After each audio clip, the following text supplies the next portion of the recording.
tous et bienvenue dans cette présentation donc, sur le User Interface Actor, qui est donc un petit framework maison qui est une surcouche de l'Actor Framework de Eni et qui sert à faire des interfaces utilisateurs. Donc c'est un outil qu'on a développé chez Step là, depuis pas mal d'années. Ça fait au moins 5 ans qu'on travaille dessus, qu'on l'a fait évoluer, qu'on l'a endurci. Aujourd'hui, on a un produit qu'on a utilisé pas mal de fois dans des applis et qui fonctionne bien. Et du coup, on l'ouvre en open source. Donc, je vous filerai tous les liens à la fin pour ceux que ça intéresse, qui voudraient un petit peu jouer avec.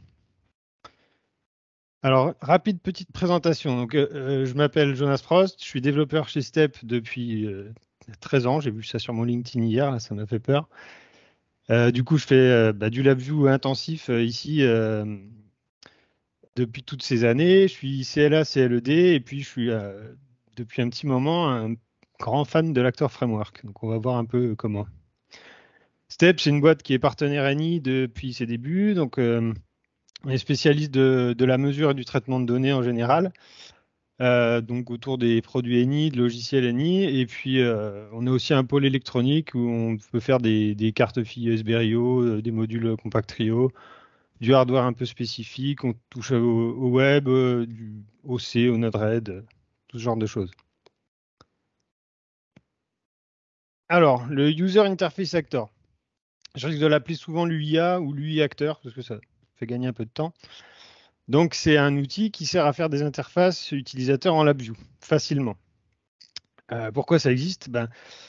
Donc, vous avez dû vivre ça, faire une IHM. Il y a des côtés qui sont vachement sympas, puis il y a des côtés qui sont plutôt douloureux. Un des choix qui a motivé à développer ce truc-là, il y a une petite histoire qui m'arrivait au tout début avant qu'on ait développé tout ça.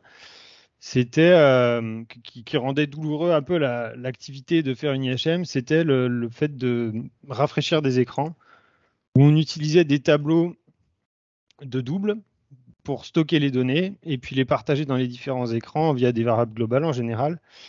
Et l'idée, c'était de rafraîchir des indicateurs en accédant à des cases du tableau. Donc, il y avait des énormes index arrays de tous les côtés, des fils de partout. Et puis, c'était très rigide parce que il fallait absolument taper la bonne case, avoir le bon index. Dès que le tableau devait évoluer parce qu'on venait rajouter des voies ou on en supprimait une dans l'évolution d'un projet, ça devenait tout de suite la pagaille à gérer une IHM. Donc, l'idée, ça a été de s'affranchir au maximum de ce genre d'activité un peu pénible pendant le développement. Et du coup, c'est ça qui a amené à développer cet outil. Donc, on va voir un petit peu comment on résout les problèmes avec l'UI Actor. Donc, je vous ai dit, l'UI Actor, c'est une surcouche de l'Actor Framework. Donc, je parle 2 minutes de l'Actor Framework pour ceux qui ne connaissent pas trop. L'Actor Framework, c'est un QMH comme le DQMH, donc un Queue Message Handler. Donc, dans les termes, ce qui, je crois, s'appelle un module dans le DQMH, ici, ça s'appelle un acteur. Mais dans l'idée, c'est la même chose. C'est un module qui va recevoir des messages et qui va réagir en fonction. La petite différence, c'est que là, il y a beaucoup de classes. Là, un acteur, il est représenté par une classe. Les messages, c'est des classes. Il y a beaucoup de mécanismes internes au framework qui sont codés en classe aussi. Et je pense que c'est la différence majeure avec les DQMH, mais dans l'approche conceptuelle, c'est très similaire. Et un truc important à savoir, quand on fait une appli en Actor Framework, c'est que, donc c'est une recommandation, c'est pas obligatoire, mais ça ouvre plein de portes, c'est de respecter une architecture d'arbre entre tous les différents acteurs. L'idée, c'est qu'on va avoir un acteur principal, le root actor, on l'appelle, qui va être lancé, qui va être la tête de l'application, et qui va lancer ensuite des nested acteurs qui vont représenter différents modules avec différents objectifs pour former l'application globale. Et du coup, ça se répète à chaque étage, donc on obtient par récursion, on va dire, un arbre à la fin. Je fais cette petite précision parce que ce concept, on l'utilise vachement dans l'UI Actor, donc c'est important quand on développe l'appli de respecter ce schéma-là. Donc l'UI Actor, c'est un acteur augmenté, c'est-à-dire qu'on a créé pas mal de fonctions, de méthodes et de comportements pour rendre le développement de l'IHM plus sympa. Le premier truc, c'est l'auto-refresh. Donc ça rejoint la petite anecdote de tout à l'heure. L'idée, c'est de faciliter le rafraîchissement de tout ce qui est indicateur contrôle sur un front panel sans avoir à coder de manière pénible toute cette partie-là avec des fils partout, finir en spaghetti code et faire du travail pas très rigolo, quoi. Le positionnement, c'est tout ce qui va être gestion des fenêtres, donc pouvoir les placer facilement dans des subpanels, faire des pop-up, faire des éléments visibles, non visibles. Donc là, il y a tout un set de fonctions qui rend ça plus facile. L'accès au front panel, c'est tout un set de fonctions qui sert à accéder au front panel depuis les méthodes d'un acteur. Ça, il y a peut-être une petite différence avec les DQMH, de ce que j'en connais, dans le sens où dans un acteur, on va implémenter des méthodes, et les méthodes, c'est pas le VI qui contient le front panel, qui est le front panel de l'application, quoi. Donc, on n'a pas d'accès direct dans une méthode aux terminaux des éléments, que ce soit des contrôles ou des indicateurs. Donc, pour agir sur le front panel, il y a deux options en général, c'est soit de passer des références, soit de remonter de l'information dans des user events pour agir directement sur les terminaux. Et l'un ou l'autre, c'est toujours un peu fastidieux et pas rigolo. Donc là, il y a des VI qui permettent de faire ça un peu rapidement, quoi.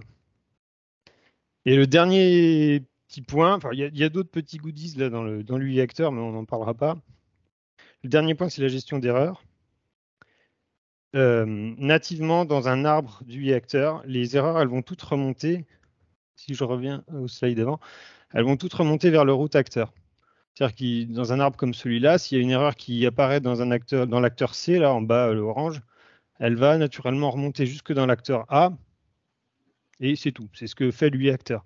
Ensuite, c'est dans l'application qu'on va coder la gestion de l'erreur, ça la centralise, c'est plus sympa à exploiter pour débugger, quoi.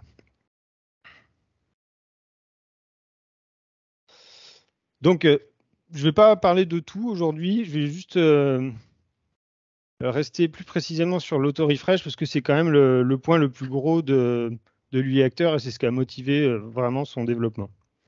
Donc l'auto-refresh, c'est tout un système qui sert à mettre à jour les contrôles et les indicateurs des front panels automatiquement sans aucun code supplémentaire. C'est-à-dire que tout est déjà implémenté dans l'UI Acteur. Le concept, c'est qu'on va injecter de la donnée dans les acteurs et ils vont la digérer pour la traiter et mettre à jour les front panels. Donc une donnée, c'est toujours un couple label-valeur. Et un temps, bon là ça apparaît pas, mais les labels, c'est les labels des voix.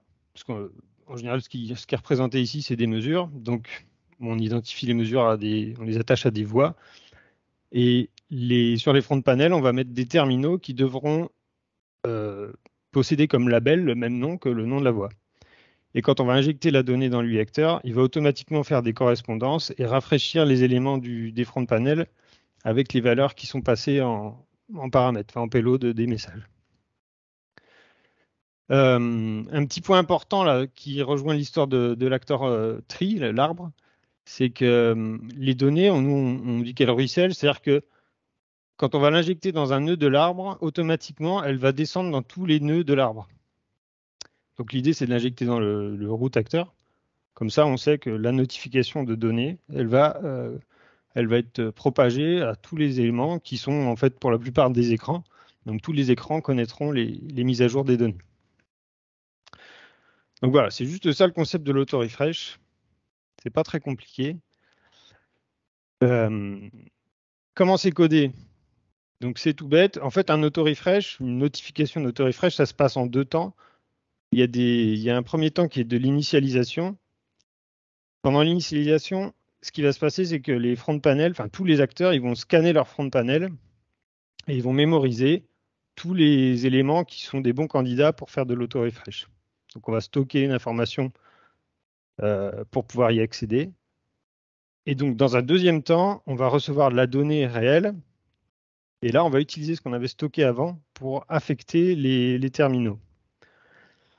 Il y a une époque où tout ça, ça fonctionnait par référence. Donc on stockait des références. Et dans les auto-refresh do, ça s'appelle, c'est l'action du rafraîchissement. On accédait par référence aux éléments, puis on avait la propriété value qu'on écrivait. C'était bien, mais dès que ça devenait un peu massif, avec beaucoup d'indicateurs ou des gros paquets de données, ça laguait et ça venait bourrer le système. Et on est passé sur un truc qui s'appelle les index, et c'est assez fou, ça a divisé par 10 ou 100 le temps d'exécution. Et du coup, maintenant, le système, il marche comme ça. Donc c'est la même chose, il faut voir ça comme un travail par référence, mais sauf que c'est beaucoup plus rapide.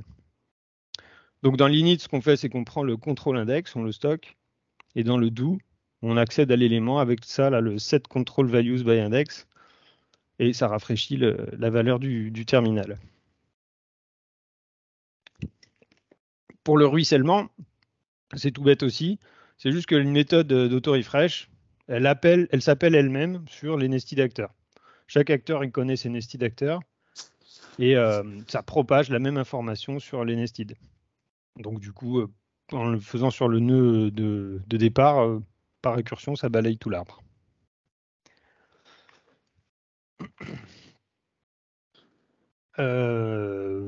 Voilà le concept de l'auto-refresh. On va passer à une petite démo de ça. Donc, pour la démo, l'idée, c'est d'avoir, je vais simuler deux systèmes de mesure, un qui va faire des 32 températures à 1 Hz et un qui va faire 8 mesures de position à 50 Hz. Et le besoin, c'est d'afficher ça dans 3 différents écrans. On passe sur le projet. Donc, mon projet, il est comme ça. Il y a un launch qui va lancer l'application. Il y a un acteur de tête qui va gérer le lancement des différents écrans et puis qui va servir de navigateur. Et puis derrière, il y a mes 3 écrans qui font partie de la spec. Donc le launch, c'est celui qui est ouvert ici. C'est lui qui va simuler les données.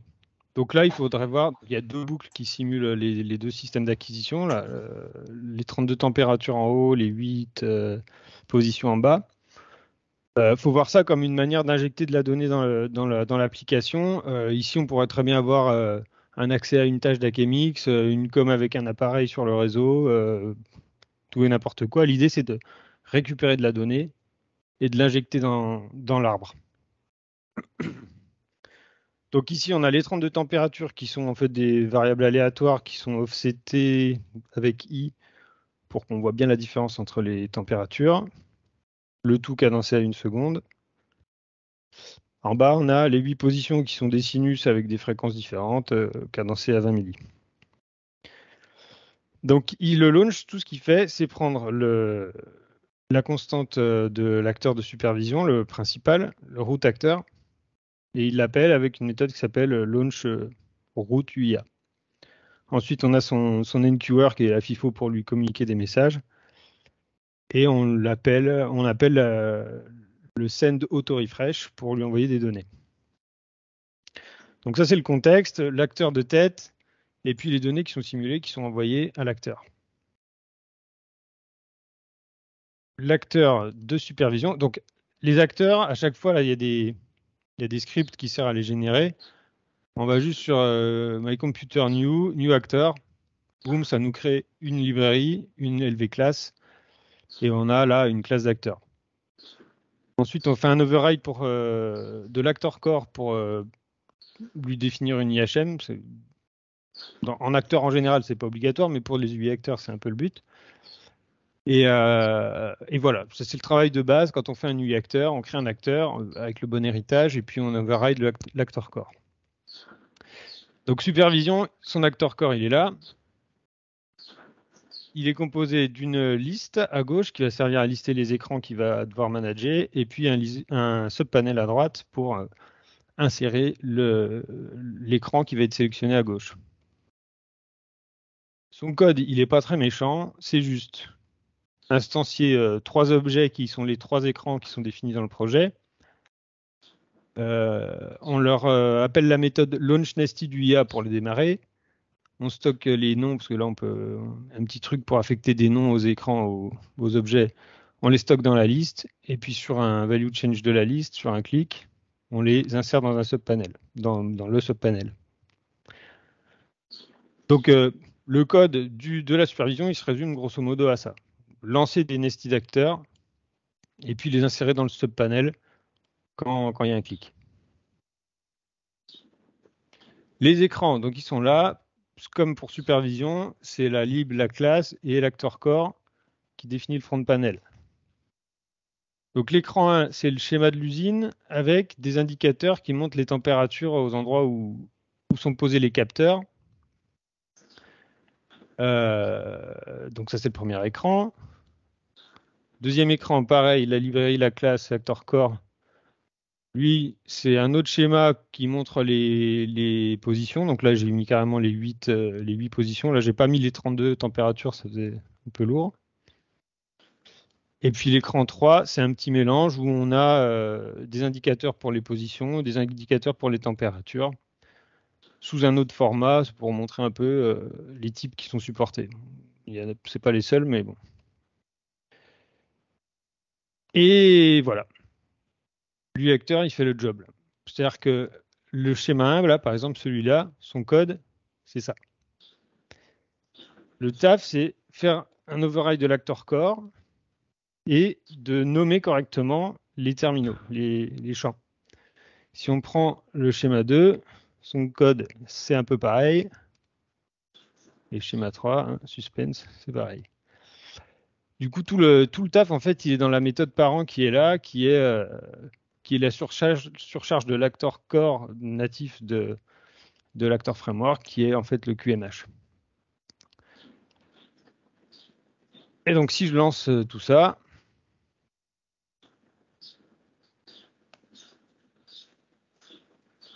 j'ai mes indicateurs qui se rafraîchissent. Donc là, j'ai les petites températures qui tournent à 1 seconde. Là, c'est les positions qui tournent un peu plus vite. Et là, c'est le mix des deux. On voit les températures qui bougent à la seconde et puis les positions qui tournent un peu plus vite que ça.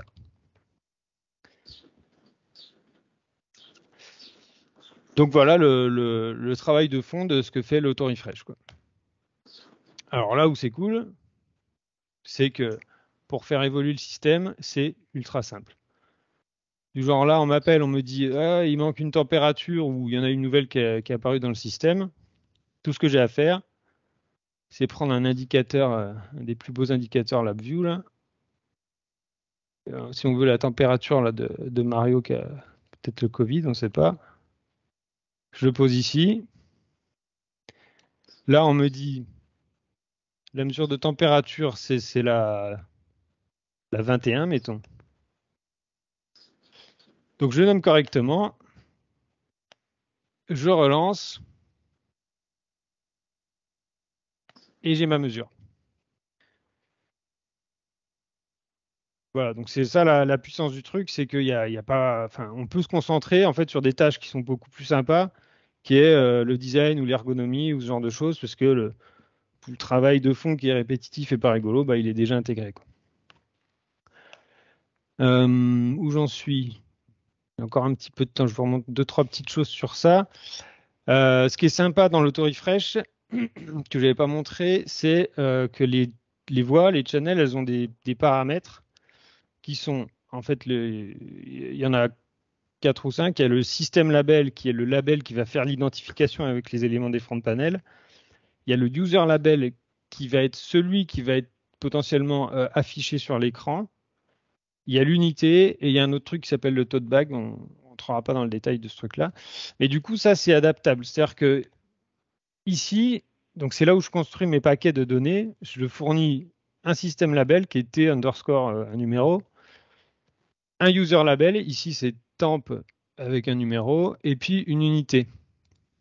Si ça, c'est amené à évoluer, parce que, je sais pas, dans la config d'Akemix, on a changé les valeurs, ou on n'est pas content du texte qui est affiché, eh ben, potentiellement, on n'a qu'un endroit où on doit changer ça, et donc ça peut provenir d'une config, ça peut provenir d'un fichier ou de ce qu'on veut, mais en tout cas, c'est le point d'entrée des infos. Donc, si je le change ici, mettons, en fait, ça c'était des Kelvin, et ça c'est des kilomètres, et puis là, c'est pas température, je veux juste T, T 2 points, ou un 2 points à la fin plutôt. Et que je relance. Voilà, tout s'est adapté là. Là, c'est des Kelvin. Là, il y a le user label qui a pris la place. Et ça, c'est dans tous les écrans. Là, c'est passé en kilomètres. Et ici, on a bien les T0 de points, le Kelvin. Voilà, donc tout s'adapte en fonction de l'information qu'on injecte dans l'arbre.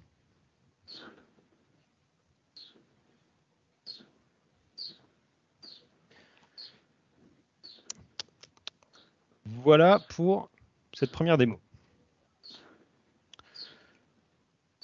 Alors, s'il n'y a pas de questions pour le moment, je vais attaquer un petit peu plus dans le détail de tout ça. Et je vais vous parler de la DIM. Alors la DIM, c'est le truc qu'on a appelé la DIM pour Data Internal Map. C'est en fait une map qui stocke tout ce qui se passe, toutes les données qui passent dans l'actor tree, qui stocke la dernière valeur, la valeur la plus récente en termes de timestamp, pour que les différents acteurs puissent l'utiliser en fonction des différents besoins. Système, c'est un truc qui est géré par le root acteur. Donc c'est lui qui va l'administrer, qui va allouer de la place, qui va faire des mises à jour dans les maps. Et les autres acteurs, ils ont un accès en lecture seule à cette ressource partagée. Ça peut servir à plein de choses. Et je vais vous montrer 2-3 exemples de ce qu'on peut faire avec. Premier exemple, c'est, mettons que je veuille, sur un écran, afficher un warning en fonction de l'état d'une température et l'état d'une position. C'est un truc qui peut rapidement être chiant parce que mes deux informations, elles ne sont pas communiquées en même temps. Il y a deux systèmes asynchrones qui injectent leurs données à leur propre rythme. Et il me faut fatalement un système de stockage de l'info pour pouvoir confronter les deux au moment où j'en ai un qui vient se mettre à jour. Donc pour ça, j'ai fait un petit exemple dans le schéma 3 ici. L'idée, c'est qu'on va... le warning, ça va être changer la couleur du slider. Là. Au lieu d'être bleu, il va devenir rouge. Quand la température 1, donc c'est celle qui est là c'est T0, la source 1 T0, quand elle deviendra trop basse et que la position 1 deviendra trop haute, on va changer la couleur du slider. Donc ça, c'est codé dans un autre override qui est fait ici, qui s'appelle autorefreshDo, qui est la méthode qui est appelée quand on injecte de la donnée. Donc à chaque fois que cette méthode, elle s'exécute, je sais que j'ai une nouvelle donnée qui vient d'arriver, que ce soit une température ou une position, peu importe, j'ai une donnée qui vient d'arriver. Et c'est le moment de réfléchir à est-ce qu'il y a un souci ou pas. Donc, le code, il est là. À quoi ça ressemble? À gauche, c'est l'autorefresh natif. C'est celui qui gère la méthode parent, c'est celle qui gère le front panel. Donc ça, j'y touche pas. Et à la suite de la mise à jour du front panel, on fait le petit travail. Donc on a tout un set de vieilles qui permet de s'interfacer avec la DIM en lecture seule, je disais.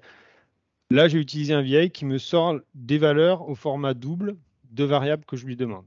Donc là, je lui demande deux trucs, c'est source 1 T0, source 2 pose 1, qui sont les deux variables qu'on doit regarder. Derrière, truc classique, je regarde si la température est basse, si le truc est haut. Si c'est le cas, là, il y a un petit value change, là, un shift register qui sert à pas faire le taf à chaque itération. Et donc, derrière ça, si je vois qu'il y a un problème, eh ben, on change la couleur du slider avec un petit accès à cet élément-là, un accès par référence. Allons-y, je relance. Alors là, pour pas attendre des heures qu'on tombe sur le bon truc, parce que c'est un peu des variables pseudo-aléatoires, j'ai oublié de tirer le truc, je vais piloter la température 0. Là, il y a un petit contrôle qui en fait me permet de choisir la valeur de la température 0. Donc, petit rappel, la condition, c'était que la température soit inférieure à 2 et que la position supérieure à 0,6. Donc, si je baisse ma température là, en dessous de 2, ça y est, ça c'est vérifié. Là, on se récupère des autorefreshDo en pagaille parce qu'il y a les positions qui notifient et paf, c'est passé rouge. Parce que la position est trop haute. Si la position redescend, elle repasse au bleu et c'est gagné. Voilà, donc ça c'était un petit exemple de la dîme et d'un cas où elle est utile. Je vous présente rapidement aussi 3 exemples d'extensions. Donc ça, c'est carrément des enfants de la classe UI Actor qu'on a développés, qui sont un peu génériques, donc réutilisables à gauche à droite, et qui se servent massivement des concepts d'auto-refresh et de dim dans l'UI Actor. Donc il y a la table, l'indicateur malin et le graphe sympa. Pour vous montrer ça, je vais les mettre dans mon appli. Donc je reprends le code de supervision. Paf, j'avais caché des trucs. Donc là où j'instancie mes écrans là, qui vont tourner dans l'application, je vais en rajouter d'autres que j'avais préparés en bas. Donc un acteur de table, un acteur d'indicateur malin et un acteur de graphe. Tac, je les ajoute au tableau des écrans et on repart. Et donc là, ils sont bien là, dans la liste à gauche. La table. Donc la table, c'est un outil qui est pas mal pour débugger et qui peut potentiellement être intéressant même pour autre chose. Qui liste dans un indicateur arbre de LabVIEW les données, toutes les données qui passent dans l'actor tree. Donc il se sert de la DIM pour tailler les choses et allouer les cases de l'arbre. Et il se sert des auto-refresh do pour mettre à jour la colonne value, là. Donc ça permet de regarder un peu tout ce qui passe avec les eurodatages et les valeurs, avoir une vue globale du système, quoi. L'indicateur malin, bah, j'en ai instancié 2 là dans la page. C'est le même esprit, sauf que c'est juste un indicateur. Enfin, on peut regarder qu'une variable, mais on l'a choisi. Il y a un ring au-dessus là qui permet de. Enfin, même une combo box, je crois, qui permet de choisir une variable. Et quand je choisis, les auto-refresh do, ils mettent à jour l'indicateur qui est là. Donc c'est la DIM qui fournit la liste des voies. Et c'est les auto-refresh qui mettent à jour les indicateurs. Et le graphe, c'est le même esprit. On veut tracer les courbes de ce qui se passe dans le système. Donc on a un affichage graphe avec une liste à droite qui sont les voies qui sont sélectionnées. Quand je clique dedans, ça m'ouvre une petite pop-up qui me permet de choisir des voies. Donc ça, cette pop-up, elle utilise l'ADIM pour savoir ce qu'il y a dans le système. Et derrière, je peux sélectionner des variables là. Et les variables qui sont sélectionnées, elles s'affichent dans le graphe. D'habitude, elles s'affichent dans le graphe. Et là, elle ne s'affiche pas parce qu'on ne doit pas être sur la bonne échelle. Voilà. Donc bon, il y a des petits outils spécifiques pour gérer correctement le graphe, mais l'idée, c'est quand même de faire un truc qui s'appuie sur la force de l'UI Actor pour transmettre de la donnée de manière synchrone par événement, les stocker dans des buffers et les afficher dans le graphe. Donc là, il y a l'utilisation de la DIM et de l'auto-refresh aussi pour réaliser ça. Et donc, ce qui est sympa, c'est que comme tout ça, c'est des classes, ça hérite à chaque fois du comportement de la classe parent. Et puis, ça respecte un peu le paradigme de l'UI Actor, donc c'est très générique, quoi. C'est-à-dire que tous ces trois éléments-là, ils sont réutilisables dans n'importe quelle appli qui est basée sur une architecture UI Actor, quoi.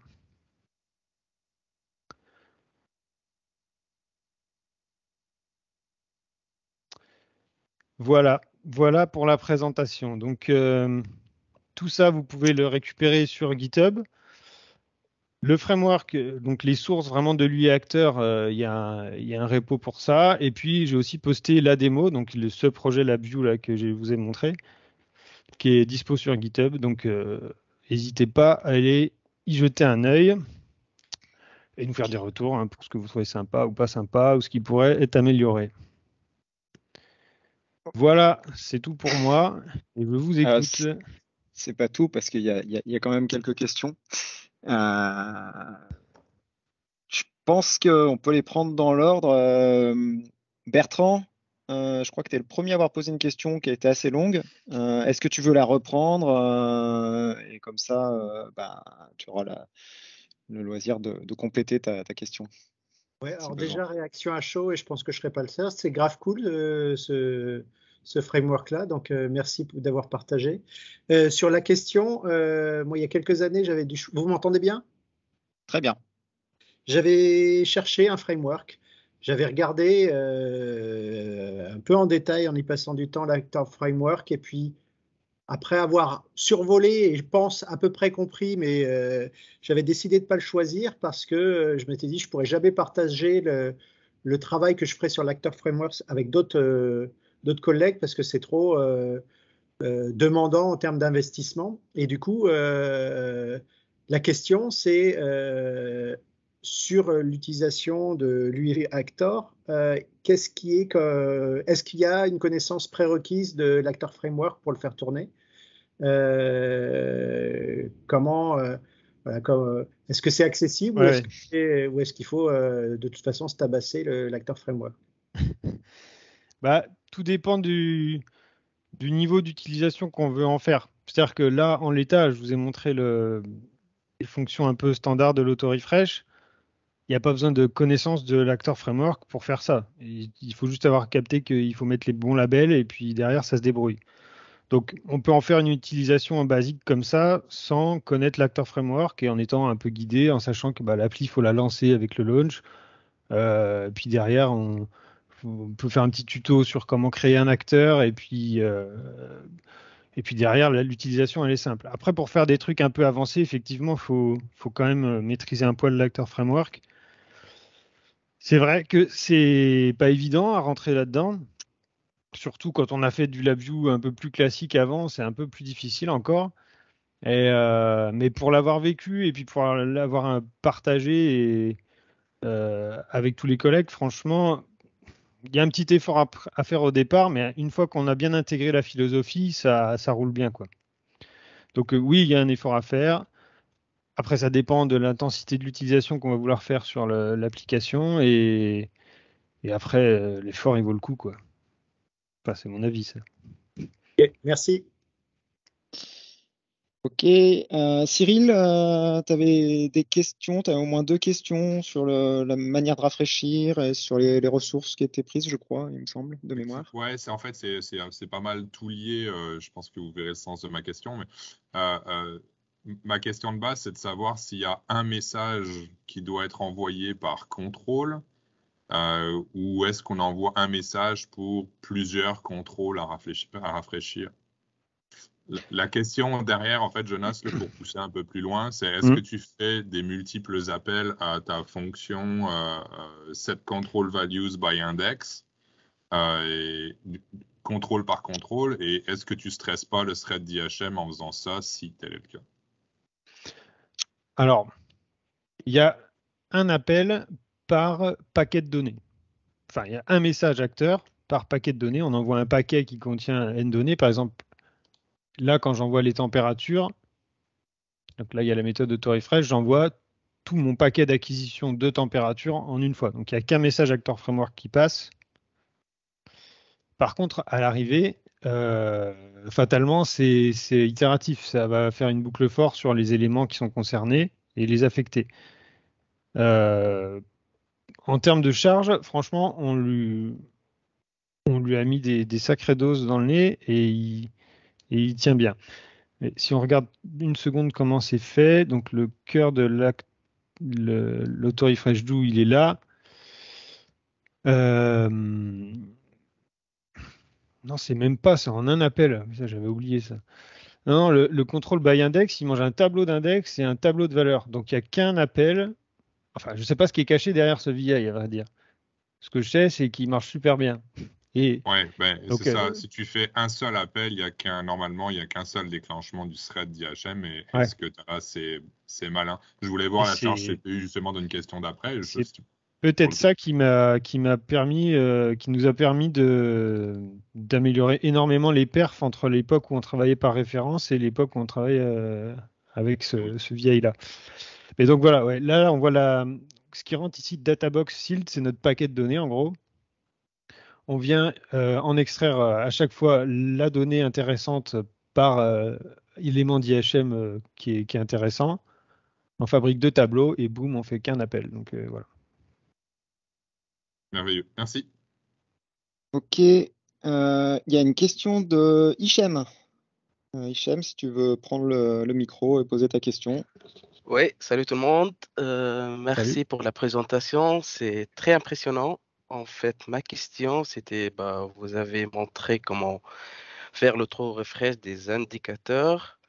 Et du coup, ma question, comment profiter de tout ça pour envoyer des contrôles vers des systèmes d'acquisition, genre Compactrio, Pixie, SIDAC ou bien d'autres systèmes de contrôle. Alors, c'est pas l'auto-refresh du coup, mais il y a 2-3 petits trucs qui sont prêts pour ça. Par contre, on n'a jamais réussi à aller trop loin dans ce que pouvait permettre l'UI-Acteur parce que ça devient rapidement spécifique. Donc, il y a une méthode qu'on a qui permet de récupérer. Alors là, je sais plus où ah bah, c'est ça. Là. On a un VI vide, là, une coquille vide qu'il faut overrider, qui s'appelle Value Change UI Item, qui est appelable depuis un événement du diagramme, d'un front panel, enfin d'un acteur. Et le truc, c'est qu'il y a un moment où on ne peut pas faire le taf dans l'UI acteur. Il va falloir faire un override pour dire ce qu'on fait de ce value change. Mais ça mutualise quand même le comportement. C'est-à-dire que, en général, ce qu'on fait quand on fait une appli en UI acteur, donc on prend la librairie UI acteur et on fait direct une classe fille de l'UI acteur, mais dédiée à l'application, qui va permettre de faire une sorte d'UI acteur orienté pour l'appli en cours. Et on vient ajouter du comportement mutualisé dans cette classe-là. Et c'est là où on fait ce genre de travail de réagir à un value change particulier pour envoyer une trame vers un compact trio ou mettre à jour une sortie sur un DAC ou ce genre de choses. Mais c'est forcément spécifique à l'appli, donc il faut rajouter une couche pour faire ce traitement. Merci. Voilà. Ok, je crois que on a vu toutes les questions. Est-ce qu'il y a d'autres questions? N'hésitez pas à lever la main pour dire que vous avez une question à poser. En attendant, il nous reste un peu moins de 5 minutes. Moi, j'ai juste une petite question. Tu nous as montré des scalaires, des doubles. Est-ce que ça supporte booléen, tableau, ce genre de choses?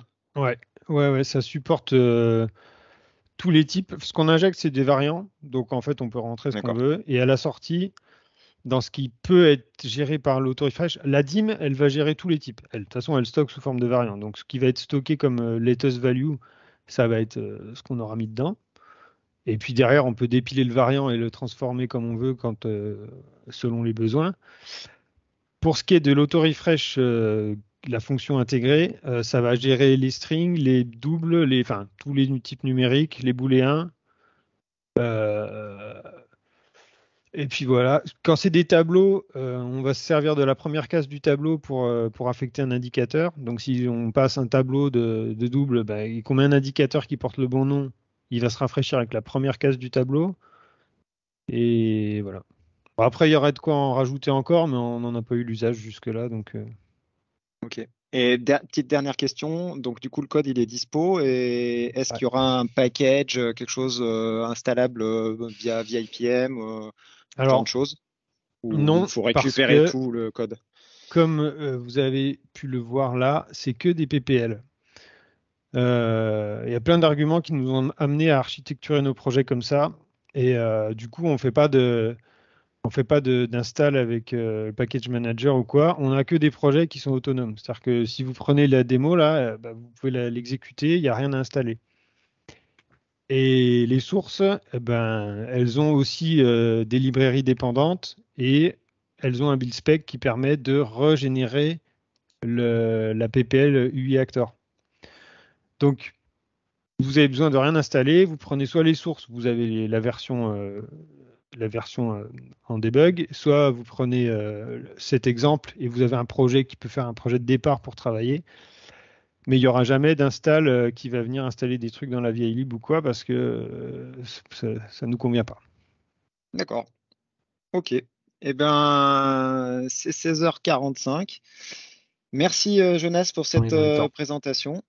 Et puis, on va passer Merci à à vous. la deuxième présentation.